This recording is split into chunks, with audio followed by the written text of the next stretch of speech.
Hello বন্ধুরা, আশা করি সবাই ভালো আছেন।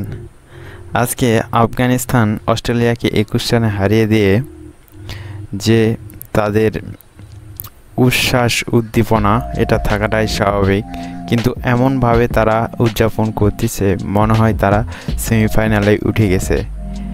এদের যে আবার বাংলাদেশের সঙ্গে একটা ম্যাচ জিততে হবে সেটা তারা ভুলে গেছে। তারা মনে করছে বাংলাদেশের সঙ্গে তারা ইজিলি ম্যাচটা জিততে পারবে এবং তারা সেমিফাইনালে চলে যেতে পারবে।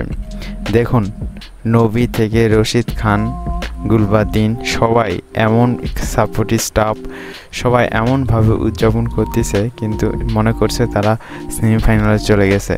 কিন্তু এটা সত্যি তাদের যার সম্ভাবনা আছে তারা যাইতেও পারে বাংলাদেশের সঙ্গে ম্যাচটি যদি তারা জিততে পারে। তাদের অনেক ভালো ভালো প্লেয়ার আছে, তারা বাংলাদেশের সঙ্গে ম্যাচটি যদি জিতে তারা সরাসরি চলে যাবে সেমিফাইনালে।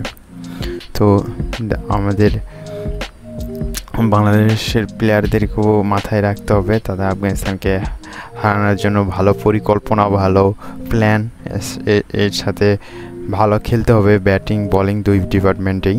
তাদের বোলিং লাইন অত্যন্ত শক্তিশালী, তাদের ব্যাটিং যেহেতু দুই একটা আফগানিস্তানের ভালো আছে, দু একজন ব্যাটসম্যান অনেক ভালো ব্যাট করতেছে। তাছাড়া তাদের বোলিং ইউনিটটা, পুরো বোলিং ইউনিটটা অসাধারণ বোলিং ইউনিট।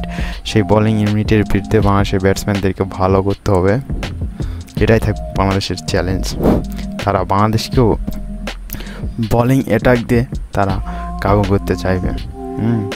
তো বন্ধুরা, আমার চ্যানেলটি নতুন, সবাই আমার চ্যানেলটিকে সাবস্ক্রাইব করে আমার সঙ্গেই থাকবেন। সবাইকে অনেক অনেক ধন্যবাদ। বাংলাদেশের ম্যাচ দেখার আমন্ত্রণ রইল, সবাইকে ধন্যবাদ।